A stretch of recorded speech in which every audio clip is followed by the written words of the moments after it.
আসসালামু আলাইকুম ভিউয়ার্স, আশা করি সবাই ভালো আছেন।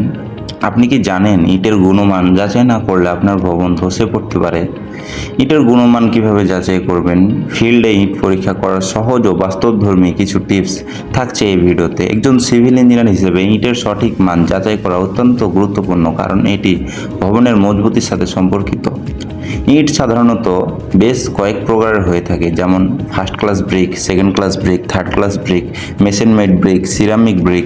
ইটের অনেক রকম পরীক্ষা থাকে, যেমন visual inspection, dimension test, soundness test, hardness test, water absorption test, efflorescence test, impact ও drop test, structure test, break test, colour test, shape and edge test. আমরা ডাইমেনশন টেস্ট করতেছি। আমাদের সাইডে যে ইটগুলো এসেছে সেগুলো হচ্ছে ফার্স্ট ক্লাস ব্রিক। আমাদের ইটের দৈর্ঘ্য 9 ইঞ্চি আছে, যেটি ঠিক না। প্রস্থ 4.5 ইঞ্চি আছে, যেটি ঠিক আছে, এবং থিকনেস 3.25 ইঞ্চি আছে, এটিও ঠিক আছে। আমরা এবার সাউন্ড টেস্ট করতেছি। ইটের সাউন্ড অনেক ভালো আছে, যেমন হওয়া উচিত ধাতব সাউন্ড। ইটগুলো মোটামুটি ভালোই, কারণ আমরা দেখেছি এবং আমরা ড্রপ টেস্ট করে দেখতেছি কি হয়।